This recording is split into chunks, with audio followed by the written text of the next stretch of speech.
ikiganiro twabateguriye uno munsi gifite ino nyito hagati ya Kayumba na Musonera ninde ufite igihunga. Mukaba muri kumwe nanjye Joseph Ngarambe nkaba mbashuje kandi mukaba muri kumwe na Jonathan Musonera umwe mu bagize komite nkuru y'ishyaka ishakwe RFM akaba n'umunyamabanga wungirije waryo w'iryo shyaka akaba kandi anakuriye executive committee executive ya Rwanda Truth Commission ukuri Rwanda. Jonathan Musonera reka ngufungure mikro noneho niba unyumva uhite uvugisha nako mikro yawe irafunguye niba uriho unyumva nagira ngo uyifate nyine usuhuze ari watwumva. Urakoze bwana Joseph niba unyumva. Ndakumva neza ndakumva ariko ivugira hejuru gatoya. Yego ubundi nakumva neza uravuga neza. Urakoze cyane nagira ngo mbanze ngushimire nawe mu by'ukuri uburyo udutegurira ibiganiro ukadufasha kugira ngo tuganire n'abakunzi bacu. Nkaba rero ngusuhuje muri uyu mugoroba muvandimwe nkaba nsuhuje n'abakunzi bacu badukurikira kugira ngo bakomeze kudufasha nk'uko bisanzwe kuduha inama no kuduha ibitekerezo kugira ngo tubashe kurushaho kugira ibiganiro byiza no gutanga ibiganiro abanyarwanda badutegerejeho n'ihumure mu kuri kw'ibyo tuzi. Nkaba rero mbasuhuje mbifuriza amahoro n'imigisha y'Imana muri kino kiganiro. Urakoze bwana Joseph. Ndagushimiye nanjye Jonathan nk'uko twatereye kino kiganiro tuvuga inyito niyi hagati ya Kayumba na Musonera ninde ufite igihunga. Nyuma yaho dutangiye imvu n'imvano y'amajwi y'umwicanyi Dani Munyuza abashoje urugamba rw'ibinyoma kuri radiyo itahuka ya RNC ishaje batangiye kuyobya uburari uno munsi cyane aho yifatishije ahanini ikinyamakuru rugari cya MNDCD ikorera muri RNC ishaje umwicanyi Kayumba Nyamwasa yapfundikanyije ibinyoma byuzuyemo ubuswa no guhuzagurika nko kubeshya ngo ko Musonera na Ngarambe bakora na Dani Munyuza ikinyoma kimwe kinyagisha ku mugani. Umuntu yakaba yakwibaza ati ninde uyobewe ko etamajoro ya Kayumba Nyamwasa Kayumba Nyamwasa uwo nguwo yibeshyaga ko ari iye etamajoro yasubiye i Kigali kwa nyirayo Kagame ikaba ihari itegereje ndetse bitazatinda ko imwigaragariza turabigaruka mu kanya rwose muri kino kiganiro. Jonathan urambwira aho bashingiye bavuga ngo ufite igihunga ariko ahubwo reka twibutse ibigwari ibyo ari byo ibikorwa by'ubugwari by'ubuswe by'ubusambo n'iby'ubwicanyi ibihe birakomeye ubundi twagombye kuba turiho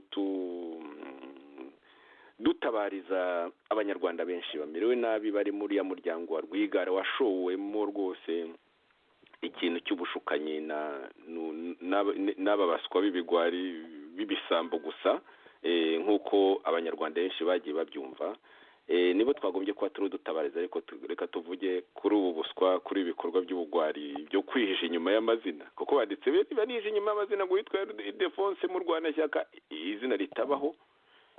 Ibigwari ni nk'ibingibi Jonathan ubu twebwe tuba twemye ngo tugire igihunga tuba twemye tuvuga mu mazina yacu tuvuga ku manywa y'ihangu ntawe twikanga ntawe dutinya n'ibitutsi ntacyo bitubwira tuvugisha ukuri kwa rurema ku mugani buriya ndebaza ijambo ni ryawe Jonathan nakomeza kuvuga ahubwo nkifasha mikoro nyine kandi nawe uhari. Urakoze muvandimwe Joseph reka nanone nongere ngushimire cyane iki kiganiro kiza abanyarwanda bagomba gutega amatwi bagasobanukirwa neza no kuri ibi bikorwa byose dukora cyangwa se ibyo tumaze iminsi dutangaza twerekana ubugome n'ubugwari bwa Kayumba Nyamwasa mu mikorere ye. Ikibabaje gusa ni uko imikorere ye ubwo we nk'umuntu wayoboye DMI cyangwa se wubatse DMI, ari nawe watoje aba badani, ari nawe watoje ba nziza bagiye bakorana bari bamwungirije, ari nabo babumbye ubwicanyi bwose bwakorewe abasirikare n'abanyarwanda muri rusange n'abaturage, agatinya kuza kubisobanura, dore ko kuva yahunga Kagame bapfaga ubutegetsi nta n'ikintu na kimwe aratangaza mu by'ukuri kigaragaza imikorere ya DMI ariyo nkingi y'ubwicanyi bwakorewe abanyarwanda n'ubu kibakorerwa, nta n'ikindi aravuga. Ndetse ikindi gisekeje ni uko iyo tuvuze ubwicanyi bwa Kayumba buzwi no mu mateka, yewe uretse no kubuvuga n'imiryango mpuzamahanga yarabwanditse, noneho twebwe turabuzi neza, turabisobanura tukabivuga. Aba rero basimbuka nka ya mbwa ya mpuza ya Pavlov n'imwe ya mabu byose abwira kuruma zigapfa kuruma, yego, ariko nazo zizingiye umurizo mu maguru, kuko umuntu utiyerekana n'izina agatukana akavuga n'ibinyuma. Turaza kuganira kuri bimwe. Jonathan, komeza. Kayumba Nyamwasa nareke kuri Kigali, asohoroke mu bwihisho, azavuge nk'umuntu wari ukuriye DMI, wari umuyobozi wayo, ari nawe watangaga amabwiriza mu by'ukuri yo kwica abantu n'ibikorwa byose byakorwaga. Areke kubeshya, kuko jewe akazi nakoze akazi k'ubwarimu, kandi ntabwo jewe nigeze nigisha kwica. Nigishije abasirikare igisirikare, bari imyitozo ya gisirikare, bajya ku rugamba. Ibi bindi byakorwaga na DMI, kuko niwe wari ubikuriye ibyo byose, nta n'uwapfaga rero atazi ko adatanze itegeko ryo gupfa. Rero kubwira abantu nk'aba basederi ba Rukundo uyu nguyu se ya DMI abizi, bazamubaza ibya sederi kuko wenda byarabizi, ariko ibya DMI abizi. Ibya DMI nibabibaze Kayumba, bareke kuca inyuma ese yaza kwivugira ko cyangwa se bakohereza n'undi mu DMI witwa Micombera akaza akavuga. Abo ba Rukundo bavuga ikibi, cyangwa se n'abandi bishyira imbere babateruzi b'ibibindi baza kuvuga ibya DMI babizi. Iri ni ukuyobya ari kubera ko urabona ejo bundi yateruye ibintu twamuhaye mu myaka 2 hafi n'igice bishize mu bikorwa twakoraga dukuri itumo nikaringa abakozi ba Kigali na DMI bazaga muri ibi bihugu twahungiyemo gushaka kutugirira nabi, tukagerageza kubakurikirana, ndetse tukageza n'aho tubasha gufata amajwi nk'ayo twafashe tukabisangira nk'umuntu twari kumwe muri organization, nk'umuntu wari uzi ibintu bya intelligence na security, akabibika iki gihe cyose mu buryo networks zose twakoreshaga. Mu by'ukuri dumaze gutandukana, izo yarazishenye, izo twari dufite atazi, ubu arimo aragerageza gukoresha noneho ariya majwi ahereye ku mwana wayafashe kugira ngo amushyire mu kaga, mbese arebe ko byanafasha Kigali gushakisha connection y'ibi ngibi y'aya majwi n'imikoranire. Umwana wagiriye ubuntu abantu benshi bo muri opposition akanga kujya gukora amahano bamushakagaho, kandi bashaka no kumuha amafaranga cyane atagira ukuntu angana. Mu bihe bizaza niba ngombwa harimo n'abo bazumva nyine harimo n'ibiciro byo kugura amafaranga atagira uko angana yo kwica. Yego, Jonathan, bazindutse muri icyo kinyamakuru bavuga ngo rwose ngo wowe ngo wagiye ngo wari muri screening. Abo bantu wese yaje akabivuga, hari abasirikare mwajyanye nka Barutabana, kuki ataza ngo bivuge? Ntabwo nari umusirikare ujya muri screening. Iyo uri umwarimu uri umwarimu, akazi k'umwarimu karazi n'icyo agomba gukora. DMI gukora birazwi, n'amarira arazwi. Nta musirikare n'umwe wa FPR Inkotanyi utazi imikorere ya DMI. yego reka nsome gatoya nsome rwose agapande k'inyandiko yo ku itariki ya 30 z'ukwa gatatu muri uyu mwaka wa 2017 ndetse yanasohotse kuri icyo kinyamakuru cya Rugari, yanasohotse n'ahandi ariko no kuri icyo kinyamakuru cya Rugari yarasohotse, aho Sankara yanditse inyandiko igira iti Jonathan Musonera ararengana. Yaragize ati yego unyereye ari inyagambura, ariko kandi ntimugashake kugera mu ijuru mudapfuye. Ati nibyo koko screenings zari nyinshi, hari n'izo Musonera atibutse nk'iza Bujumbura n'imushiha zari zishinzwe kujonjora abasore baturukaga i Rwanda, twagera na Kivare kwa Roza wacu ahitwaga mu Miyenzi. Iryo zina ryibutse Musonera yari yaryibagiwe. Twageraho rero mu Miyenzi twese tukaba kimwe, nta Murundi nta Munyarwanda, twese tukitwa ba Jean Claude. Warokoka Roza ukagwa mu maboko ya Dan Munyuza, we mukamarana igihe cyose uzamara mu myitozo. Rero ngo inkuru ibara utashye, kumurokoka bihwanye no kurama. Musonera rero twahagurukanye i Burundi dukora amafunzo hamwe, jye nagiye muri Gahinga na Muhabura, Musonera asigara kuri training wing. Gusigara yo rero ntibivuga ko yabaga yizewe, ahubwo yabaga nako ngo gusigara yo rero ntibivuga ko wabaga wizewe, ahubwo wabaga ukiri kwigwaho cyane. Agashyiraho agatangaro ati ahubwo ntiwabaga wizewe, ahubwo wabaga uriho kwigwaho cyane.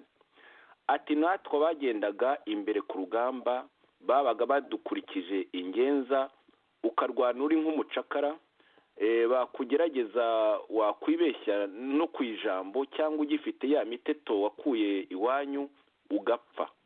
Waba uri kumwe nabo bashaka kubwirana ko bari kumwe na aduyi, umwe akaguhamagara ati bite Jean Claude, ubwo bikakwibutsa amateka wahunze. Urumva rero ko ariho avuga mwaratabaranye, mwavanye yose yarakubonye, wasigaye kuri we training wing utoza uri umwarimu. Bavuga bati si ukwizerwa, ahubwo baracyakwibazaho bikomeye cyane, uri hafi y'urupfu.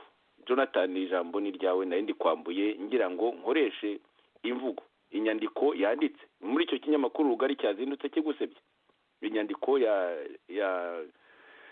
Sankara yo ku itariki ya 30 z'ukwa gatatu. Jonathan, ijambo warisubirana. Yagize neza muvandimwe Joseph, ahubwo Sankara mu by'ukuri ibyo yavuze byose ni ukuri, ahubwo yaba Kayumba yanatinyukaga akabwira Rutabana, kuko Rutabana y'amateka arayazi.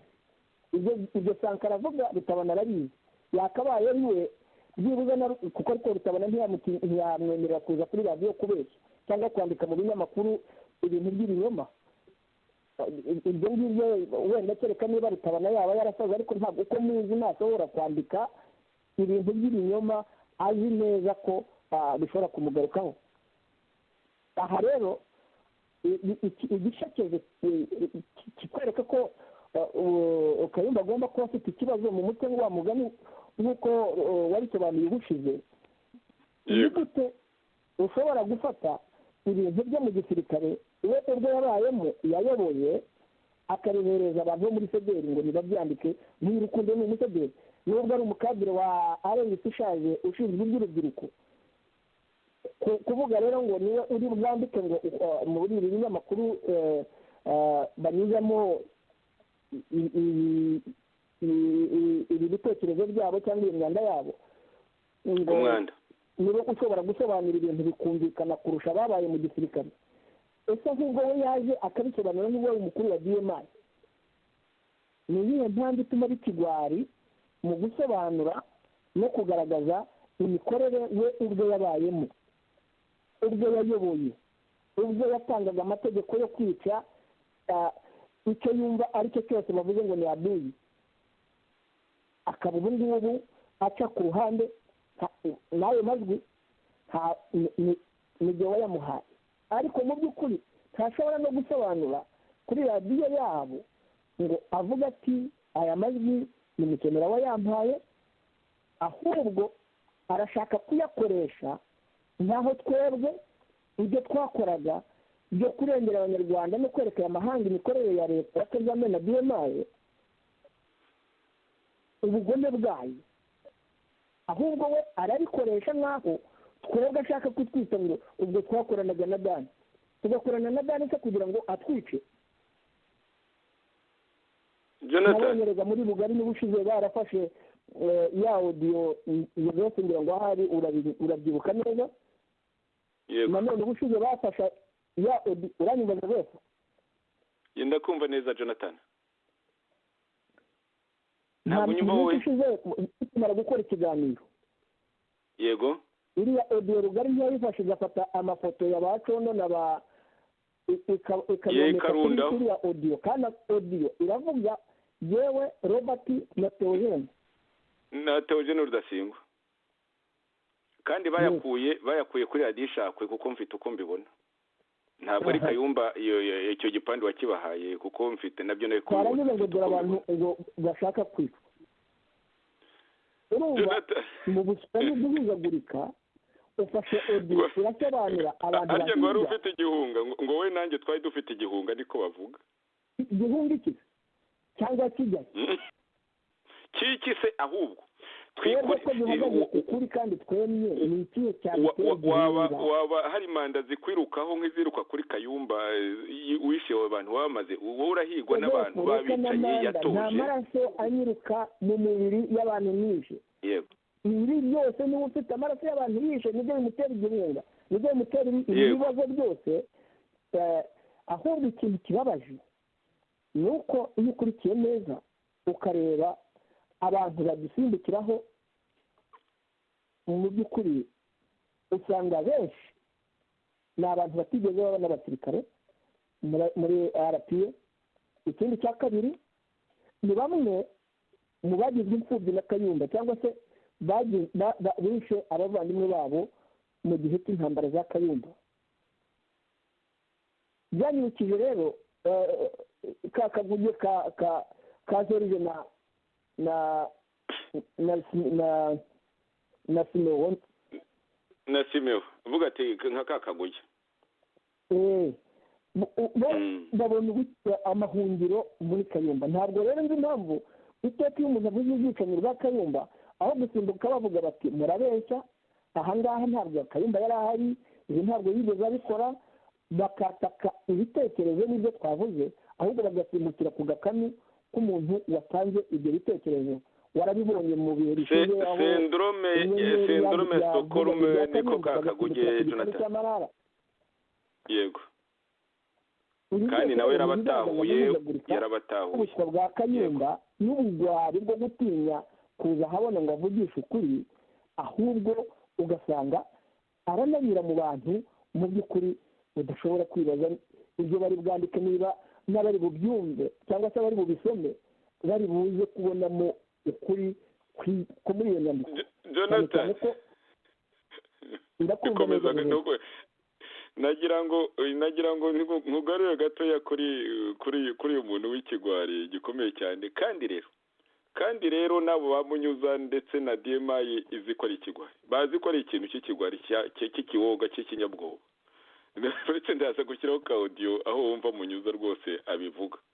Ikindi cyo wibuke tumaze gutandukana na Kayumba Nyamwasa, iki kigwari cy'umwicanyi, tumaze gutandukana nawe badushoza ibitutsi byinshi, bari aba escort Jean Paul bandika ngo turi mu nzira y'Ikigali, byuko byo ngije Jonathan ngo turi mu nzira y'Ikigali, bashushanya bashyiraho n'amadolari n'ibipfuye. Yego, n'amadolari urabyibuka cyane. None se hagati aho ngaho ni bande bari Kigali Jonathan?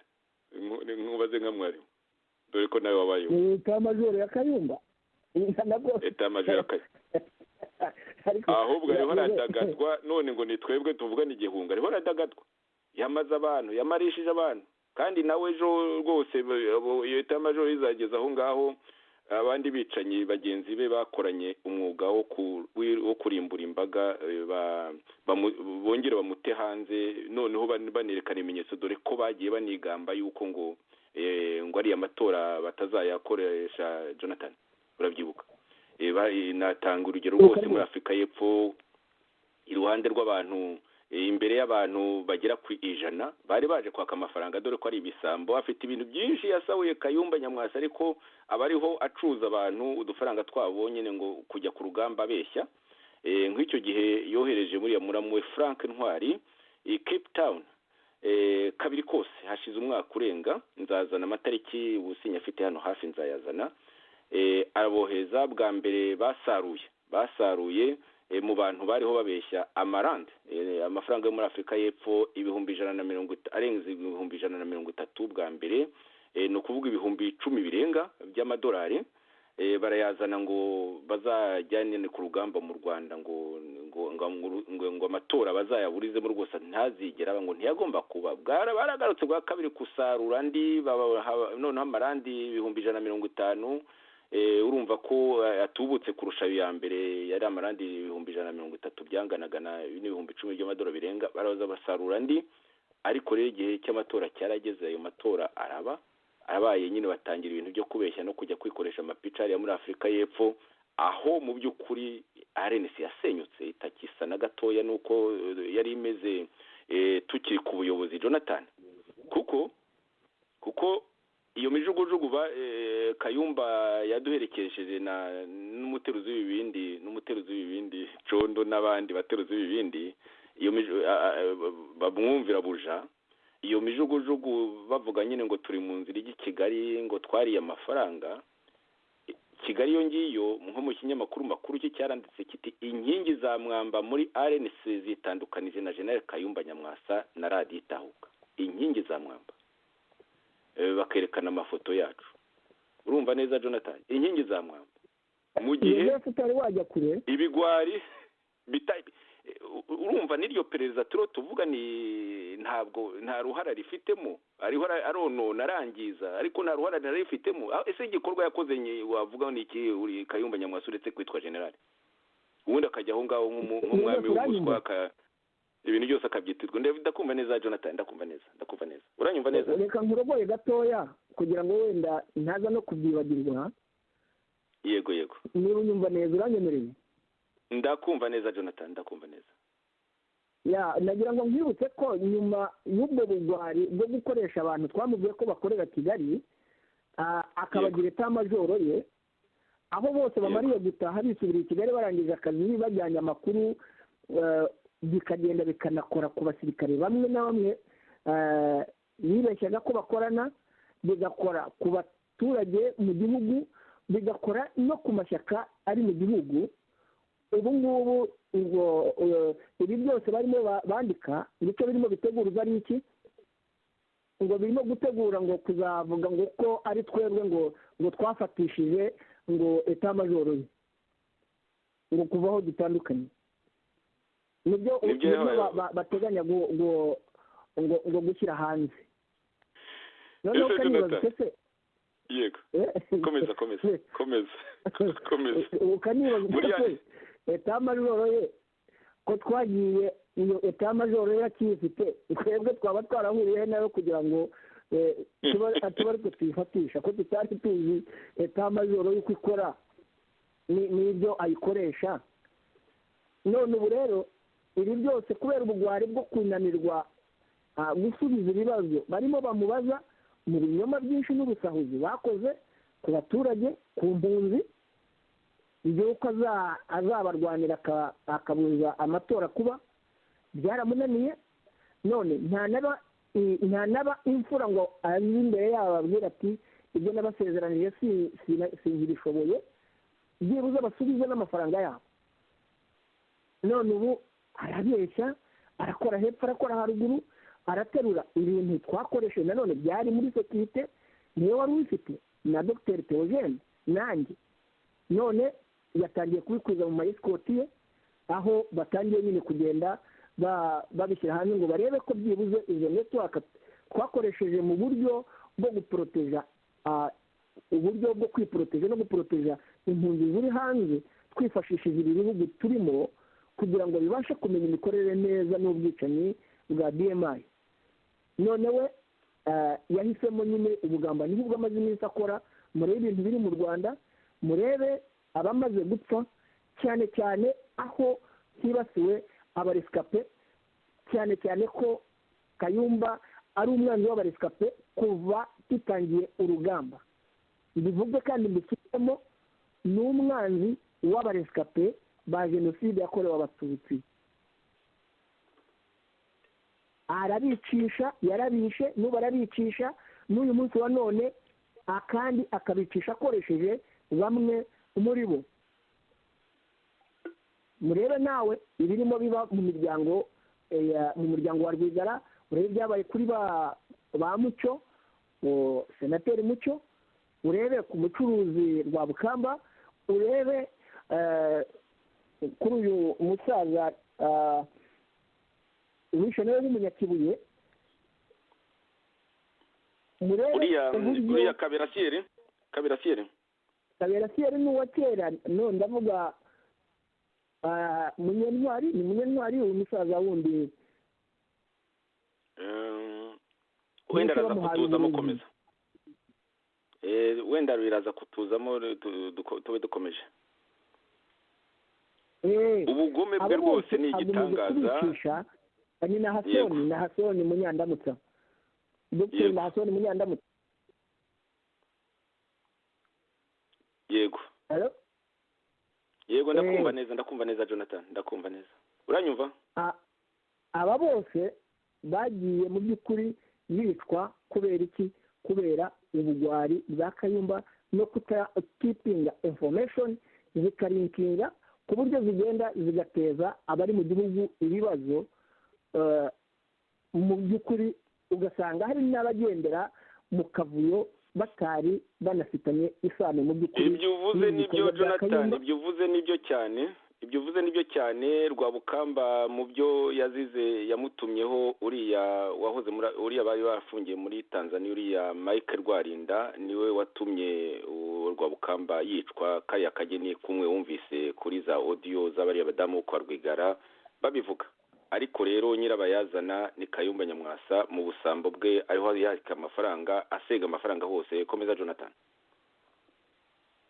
Ibyo byose twari twaramusobanuriye kuva muri 2015 imikorere ya Mike, aho atanga information i Kigali. Ibi byo turabisubiramo, ni ibintu twavuze, ariko Kayumba yanga kumva. Nimurebe rero abantu mu by'ukuri bamaze kwitwa muri ibi bihe by'umwaka umwe gusa. Murebe abari mu kaga bafungiwe ngubu, murebe aho ikinababaje nabo FDU ivuga ngo iri kumwe nawe muri P5. FDU yashenye ubwa mbere, none ubwa kabiri abamariye mu buroko i Kigali. Kandi bidatinze bikire kera uzabibona ukuntu bazabihuza abo bose bazazira iyo mikorere ya Kayumba. Reka rero mve gatoya kuri no article, ariko ari DMI ya Kagame. Yego reka mve gato kuri article nari mvuze mu kanya yasohotse ku itariki ya 2 rwose bukeye mu gihe twatandukanaga ku itariki ya 2 z'ukwa 7 2016, aho ikinyamakuru cy'i Kigali cyagize kiti inkingi za mwamba muri RNC zitandukanije na General Kayumba Nyamwasa na Radio Itahuka.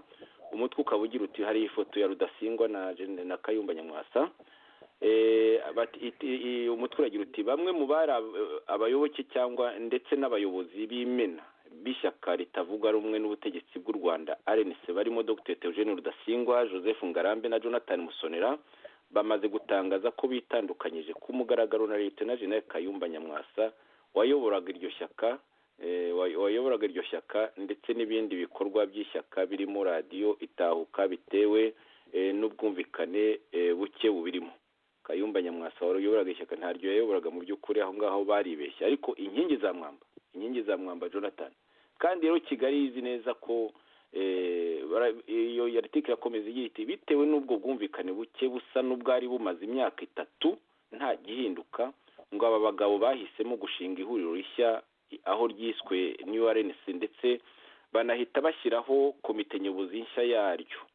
Aha rero Jonathan, ahantu nshaka ko tuganira gatoya, izo nkingi za mwamba Kigali izi ko turi inkingi za mwamba, ariko rero ngira ngo wumvise ukuntu bo bagerageje kubeshya ngo nta gikuba gicitse bivugwa n'abateruzi b'ibibindi batumwe na Kayumba Nyamwasa. Reka rero kuko twari tuvuga Dani Munyuza badutwerera bakoresheje abo muri MNDCDR abo basederi, reka twumve gatoya ahantu Dani Munyuza avuga ati cya kimuga cya kigwari.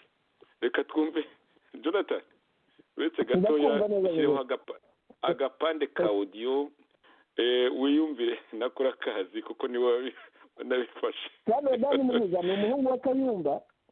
Ni umuhungu wa Kayumba. N'igihe Kayumba bamwoherezaga kujya muri gendarmerie yaramujyanye, barakoranaga rwose. Ni umuntu wamutoje kwicana nyine n'abicanyi bombi bose barika. Yagize ibibazo bya Kayumba. Yego none rero uko Dani ubutegetsi akoresheje abo ba Dani arangije ubukagamo n'akoresha no kumuhiga.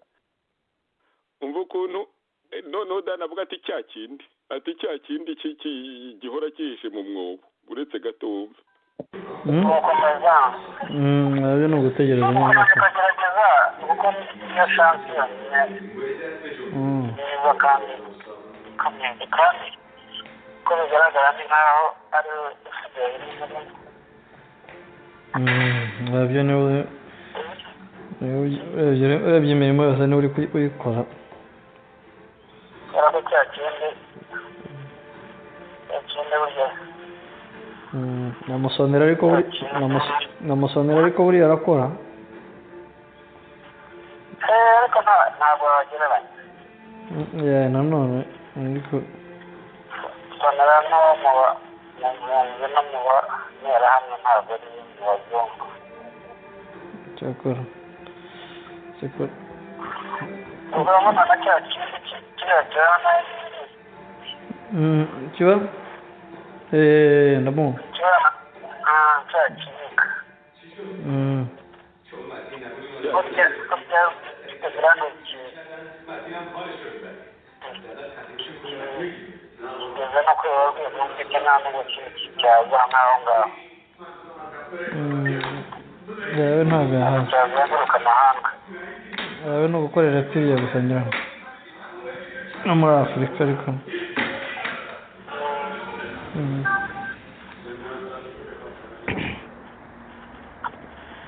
gerageza kureka twabijyananga. Jonathan, urumva Dani Munyuza ariho atuma uwo musore avuga ati rwose Rudasingwa ni priority, Rudasingwa ni wo kwicwa bwa mbere. Batariko na Jonathan Musonera yakora ati Jonathan Musonera akora mu ntera hamwe cyane ati tuzaba tubireba ati uwo nguwo atajya mu bazungu arazenguruka hose mu bazungu ati naho cya kimuga ati cyo kirirwa aho ngaho gusa cyangwa ntacyo gitwaye n'icyanagera naho ngaho.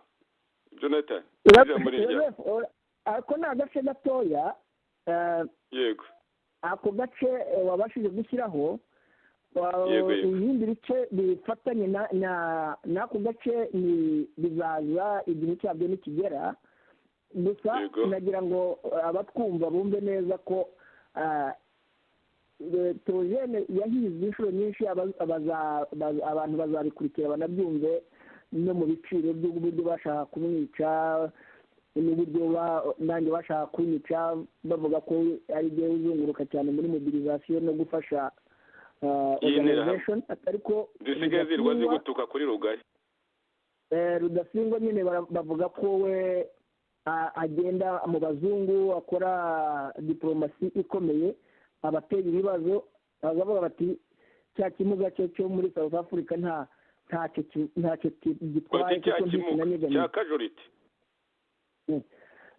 urumva uwo ni umuhungu we Dani, aho wumva imipango ye kuko ni byinshi buriya igihe cyabyo nikigera byose tuzabyumvisha abanyarwanda cyangwa se wenda Kayumba kuko nawe arabifite ubwo aho azashakira azongera wenda bishyire hanze ariko wenda kubera ko harimwo ibivugwa abo adashaka ko bimenyekana ntabyo azashyira hanze kuko ibyinshi urebye biba bifokasinze kuri bidasinze ariyo bakunze kwita rukara muri ayo majwi nanjye na Robert mu majwi mwumvise ubushize ibyo rero kikwereka ko uriya mugabo ari ikigwari nyine mu mikorere ye aho mu by'ukuri ubu ngubu yakabaye ari we ibi tuvuga ari we ubivuga akanasaba abanyarwanda imbabazi akavuga ati nayoboye imirimo ya shitani abantu bakamujyana muri Yorodani akabatizwa agasaba Imana imbabazi kuko yarahemutse akavuga uko yahanuye indege akavuga ibintu bifatanye n'ubuzima bw'abantu bwagiye n'ubwo abakigenda uyu munsi kubera we none arayobya uburari akora hirya akora hino ngo arebe ikintu cyamurengera kandi nta na kimwe aherutse gutumiza inama muri South Africa yo kugira ngo batangire ngo kutwataka no kwerekana uko dukorana na Kigali nuko na leta y'amajoro ari twayitanze ngo kubera gukorana na Dani nibyo by'iyo wumvise bahise basohora aya majwi ngo barashaka kwerekana ngo ko bakora abeshya azi neza ko ayo majwi n'uburyo yafashwe atabuzi n'uburyo byateguwe ibyo n'uyu mwana ntamuzi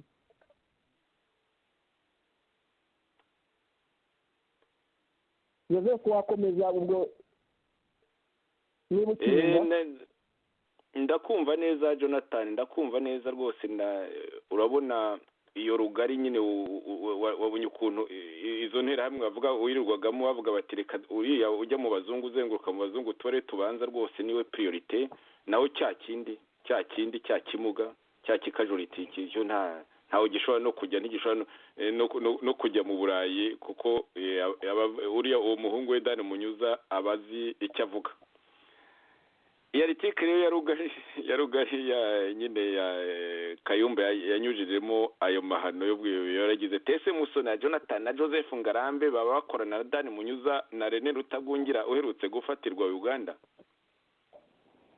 urumva ko babishyira banibaza ngo ese baba bakorana babivuze se niba bakorana bakagera bakanabyerekana kumwe ese ni gute ukorana n'umuntu uguhiga kwica ndetse Kayumba Nyamwasa afite n'ukuntu bategura kubica niko bagomba kubica bimwe twabishyizeho ibindi tuzanabishyiraho ni gute wahindukira ukavuga ngo Jonathan ngo umuntu ushaka kukwica akakwica urupfu rubi ku buryo uzimangana uwo muntu mukorana mute harya kandi ibyo bintu byose arabifite ahubwo bibaze ko no mu majwi ya twasohoye ubushize yumvaga aho Dani abwira uriya mwana wavugaga amubwira ati iki gikorwa uramenye ntuzakivugane na Rene kubera ko Rene ni umukozi wabo nawe ni umwicanyi yakoze ibikorwa byinshi by'ubugizi bwa nabi muri Uganda no muri Kenya n'ubu ngira ngo arafunze ahari aho rero yaramubwiraga kubera ko ntabwo yaba ashaka ko ibyo bikorwa byabo bimenyekana mu bandi bantu baba batari muri operation urabyumva kubera ko uwo mwana yari agiranye na Rene ko bombi ni abasirikare cyangwa se bari abasirikare muri RPA aho rero aho wumva babihuza ukanibaza ute Dani arimo aravuga uburyo agomba kwica abantu akoresha yaba babihuza ngo kandi tuzazana byinshi tuzabizana bibigaragaza byinshi kuki babeshya ibintu byoroshye kwerekana ko ari ibinyoma reka ahubwo nyibukije ibindi bintu ngo byo kwerekana ngo ko nkorana na Dani Munyuza ngo namugurishijeho inzu ibintu bahimba nta nzu nagurishije kuri Dani Munyuza inzu yanjye nayigurishije yari natuye n'iruhande rwaho Kayumba Nyamwasa yarabohoje mu mazu ya Nzirorera yibye dore ko ari igisambo kuva kera naramubonaga rwose icyo gihe afite escort ingana na batayo yose hari iruhande rw'iyo nzu yanjye. Iyo nzu yanjye nayigurishije mu kwezi kwa gatatu 99, nyigurije n'umudamu. Nari impibere n'igihe wayigurishirije. Barahimba amagambo ngo nagurishije inzu na dari, nayigurije n'umudamu, tenotariye zirahari, ibintu byose birahari, ntabwo ari inzu, ntabwo yari shitingi, yari inzu kadasiteri. reka noneho twemere ko wanayigurishije na dani. Uyigurishije na dani ikibazo kiri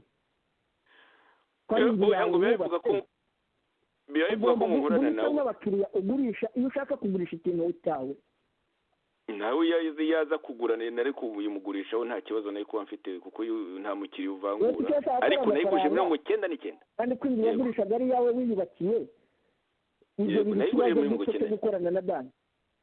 Barahimba none se 99 n'uyu munsi bihuriye hagati aho ngaho, kandi sina dani twasobanuye by'ubuswa n'ubugwari. Ubuswa ibintu bibi. Ugurije inzu 99 bayizanye ni nka ya majwi baranganaguramo na ambasaderi Ndagijimana, uriya mujura wibye wagiye yibye, ngo ambasaderi Ndagijimana n'amajwi na ya majwi bakayagaruramo ibintu biteye isoni bya giswa cyane, bishimisha abaswa. Ayo majwi y'umujura Ndagijimana n'ubu ngubu nzabisubiramo, nzanayagarukaho, bakaba bakinayazana nayo ngayo. Baribwa se ko ambwira iki? Baribwa ko ambwira iki? Basa nawe, ariko Kayumba Ndagijimana n'abajura n'abatindi n'abantu. Mbese Jonathan, abarideri b'abatindi nk'abo ngabo baribwa ko bashobora kugeza abanyarwanda ku giharya no guhora batekinika ibintu by'ibinyoma, ibintu bidafite ikintu bimariye mu by'ukuri abanyarwanda na opozisiyo, uretse ibinyoma byo kugira ngo bangize cyangwa se basebye izina ry'umuntu, ryo kuvuga ngo ugiye guhimba ibintu. Ariko ibintu tuvuga by'imikorere ya Kayumba, ibintu twapfuye nabo ngabo ni CPC, twapfuye na Ndagijimana ni CPC gusa, ntitukamenya ko na Kayumba Nyamwasa yasukumaga gusa ashaka kuyitegeka, ariko batavuga ngo wowe uri umututsi ntuyitegeka. Twapfuye icyo kintu cya CPC, abo bose Jonathan, twapfuye CPC. Twapfuye amanyanga ya Ndagijimana aho yashaka kuvuga ngo commemoration tujye tuyikora ku itariki ya 6 nyine twibuke Habyarimana ari wahakwa kudura ko ari igisambo. Ibyo urabyibuka. Reka tugaruke ku murongo w'ibyo Kayumba. Tugaruke ku itariki. Ariko Kayumba nawe ibyo bya CPS umenye ko yarabishyigikiye mu myobo. Yego. Aje urankurikira Joseph? Ndagukurikira neza.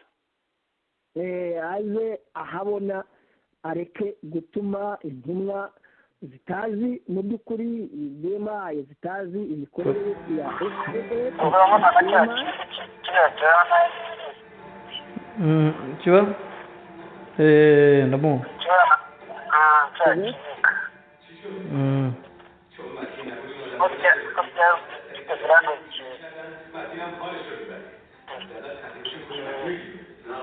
no kwibabwira ko mfite ntabwo cyaza nkaho ngaho.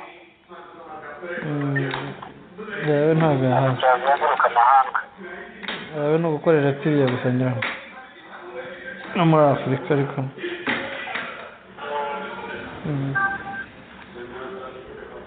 Jonathan, komeza ibyo uvuga cya kindi cya kimuga kitashobora kujya kuzenguruka amahanga kitaza aho ngaho, no kuvuga mu Birigi. Komeza Jonathan. Byari binyobeye ko byari bisubiyemo. Oya n'igihe wari ugisubije nawe ushubijemo ako gapande, wakoze kukumva. Komeza. Nagira ngo nyine tugaragaze cyangwa se tunasabe Kayumba areke mu by'ukuri kuguma gutuma intumwa zitazi imikorere ye, zitazi iby'inkotanyi, zitazi ibya FPR DMI, zitazi ndetse n'ibya RNC DMI ibyo yamaze kubaka muri RNC, azi ubwe abisobanura, kuko niwe wari umukuru wa DMI, niwe wari umukuru w'ubwo bwicanyi bwose. Abo badani niwe wabatoje. Nareke rero gutuma abantu batazi ibyo bajya kuvuga bakabapfunyikira, nabo bakaza bagapfunyura ibintu batazi. Mu by'ukuri atume azi ubwo yivugire, arahari, abwira abanyarwanda, ababwiza ukuri, ahaguruke, dore ko kuva yanahunga nta kintu na kimwe arabwira abanyarwanda, cy'imikorere ya DMI nibyo bamubajije ku bijyanye n'ihanurwa ry'indege yaravuze ngo nawe ngo yabivuye na Kagame indege barayihaniye. Urebe ukuntu ari umunyabinyoma. Hari uwigeze kubimbaza ndamubaza nti se wumvise uburyo Amerika yishe Bin Laden? Ati none se Bin Laden buriya yaba yarishwe CIA cyangwa FBI batabizi? Atereka reka byo ntabwo bibaho. None se kuki wumva ko indege ya Habyarimana ishobora guhanurwa DMI itabizi? Ariyo yari ishinzwe intelligence yose, yanekaga ikintu cyose, yanakoraga uburyo bwo kumenya ahantu bashobora gushinga intwaro cyangwa se misile yagombaga guhanura iriya ndege. Ese baba barakubwiye umuntu wari uri ku cyombo akomandinga uburyo iyo ndege hanurwa ko ari Kayumba? Ati ntabwo ibyo nabitekereje. Ahubwo rero uzajya nibaze Kayumba azaze asobanure niba atari DMI yabikoze, azatubwire uwabikoze niba ari indi. Areke kuvuga ngo Kagame. Nese Kagame niwe wayihaniye? Yatanze itegeko ariko si yayihaniye. Ninde washyize mu bikorwa itegeko rya Kagame? Ibi rero byose aguma agenda abeshya, ahubwo ikintu kimbabaza n'aba abeshya ngo bamubonamwo amakiringo y'uko ngo azabacyura. Ni agahomamunwa. Muvandimwe Joseph, nagira ngo iminota itaza kuducikana wenda tunagana ku musozo. Yego, tugana ku musozo, reka ngusomere gatoya kano kandiko nkibutse kuko twerekera twigeze no kukavuga. Akandiko ka Sankara yanditse ku itariki za 6 z'ukwa 2016. ni ukuvuga Sankara uyu Habyarimana uri mazi ya ndimbo dukunda, ni ukuvuga shabuka niriya nzaba niwe nabanje. Noneho hari akandiko yanditse ku itariki za 6 z'ukwa 2016 uriya nyine mwatabaranye yaranditse ati ese Lieutenant General Kayumba Nyamwasa ntiyaba amerewe nabi ahubwo ari we ukeneye gutabarwa n'abanyarwanda kurusha uko yabatabara? Urakwibuka ko kandiko? Ese Lieutenant General Kayumba Nyamwasa ntiyaba amerewe nabi ahubwo ari we ukeneye gutabarwa n'abanyarwanda kurusha uko yabatabara? Reka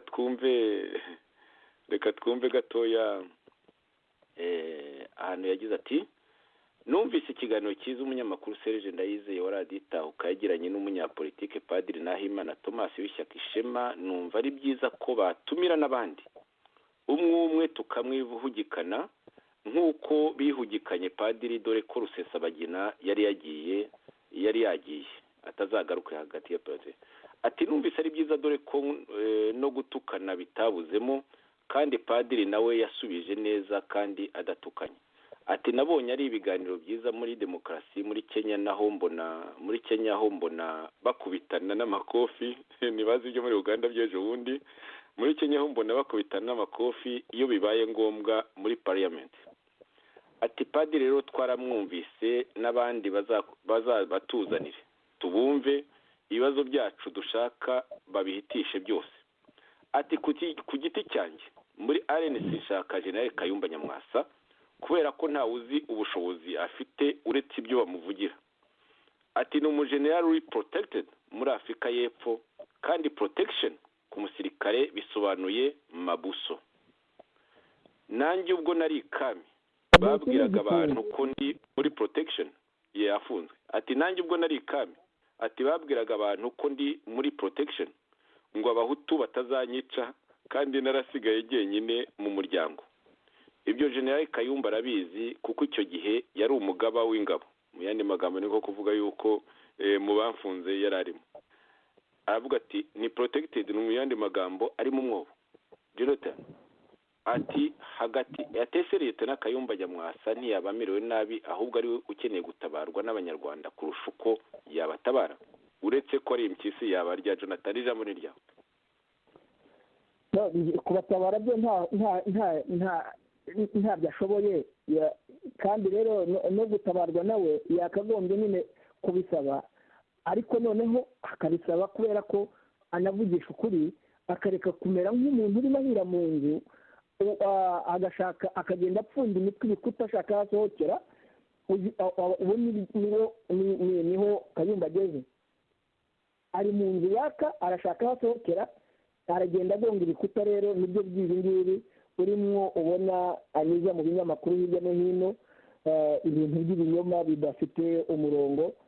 We ubwe ntashobora kubivuga, ntashobora no guhamagara abo basirikare ba DMI by'uburyo ngo bapfunikire ibinyoma bye babe aribo baza babivuge, kubera ko maybe ntibashobora no kumukundira gutinyuka kuza kuvuga ibinyoma, kuko bazi neza ko twabisubiza kandi tukabisubiza dufite amareferanse. Ibi rero nareke kuguma kwicisha abanyarwanda, nareke kuguma gushinyagura, kuko ibyo yakoze birahagije. Akwiye mu by'ukuri guhagarika iyi mikorere ye. Niba politiki imunaniye, nareke rero no kuguma kwicisha abantu, haba imbere mu gihugu no hanze yacyo. Kandi icyo nshaka kumubwira ni uko nubwo yibeshye ko ashaka gusenya networks zose zageragezaga gukorana n'inzego z'umutekano zo muri ubu Burayi no muri Amerika na Canada, ku buryo bwo kurinda abanyarwanda no kwerekana imikorere ya FPR DMI, ko atazigera azisenya, kuko amahirwe tugira ni uko abenshi ntabwo yari abazi, ntabwo yabashije kubamenya. Ubu yabamenya nabo baba barapfuye. Ubwo rero nagira ngo nizeze abanyarwanda ko tuzaguma kurwana n'ikintu cyose gishobora kutubuza umutekano cyangwa se kutubuza amahoro muri ibi bihugu twahungiyemo, kuko ibi byose turimo tuvuga n'ibi byose by'aya majwi nta na kimwe badafite kuva mu myaka 2 n'igice ishize. Barabifite, barabizi, bazi iyo mikorere yose barayizi. Ibyo rero we n'ibyo azakora byose nta na kimwe twebwe tudafite, kandi tuzagenda tugaragaza inkomoko y'icyo azagerageza gushyiraho muri aya majwi yose. Nababwiye ko ari amajwi menshi, ari ibintu birenga audio zirenga 50. Ibyo azagerageza gushyira hanze tuzagerageza kwerekana inkomoko yabyo, kuko ntabwo ari we wabikoze, nta nubwo ari we uzi n'uburyo byakozwe. Yabishyikirijwe nk'umuntu wari ugikorana n'inzego zijyanye n'umutekano, nk'umuntu w'umusirikare mu myaka RNC yari igikorana atari yayicamo kabiri. Aha rero nkaba ngira ngo dusoze iki kiganiro. Uretse gatoya Jonathan, tutarasoza muri iyo nyandiko imaze umwaka n'igice yanditswe, mu by'ukuri hasigaye amezi hafi 5 kugira ngo dutandukane. Sankara yarakomeje agira ati none nk'uwo mujenerali ibihugu bishobora kwiyungiraho cyangwa ukajya kumva ngo yirashe cyangwa yiyahuye, entre parenthèses ati ibyo ni ibintu bibaho muri protection. Ati uwo mujenerali afite iki koko? Atese ntiyaba amerewe nabi, ahubwo ari we ukeneye gutabarwa n'abanyarwanda kurusha uko yabatabara. Ati icyo nsaba ni uko bamuzana tukamubaza akatwisubiriza, agakura abantu mu rujijo, bakamenya neza niba koko hari icyo ashoboye cyangwa hari icyo abanyarwanda twebwe twamumarira, hari situation arimo we atakwikuramo, kandi abanyarwanda bashobora kuyimukuramo akabona wenda kuba ingirakamaro. Jonathan, ntekereza ko aho ngaho Sankara rwose yatekereje ko hari amakiriro kuri Kayumba Nyamwasa, twebwe ntayo twabonye. Uyu muntu nyine ni cya kindi ku mugani w'uriya mwana we yatoje, uriya mwana we nyine yatoje, ariko agasigarana n'undi mutoza mukuru w'umwicanyi nk'abo bose ari we Kagame. Nagira ngo noneho tugane ku musozo Jonathan. Urakoze bwana Joseph. Icyo nagira ngo nsorezeho gusa, nagira ngo nsabe Kayumba niba akigira mu mutwe hatekereza ko akwiye gushaka uburyo aza kuri radiyo, ibi byose akaba ari we utanga ibisobanuro byabyo, ndetse agatanga ibisobanuro by'imikorere ya DMI nk'umuntu wayishinze akayiyobora,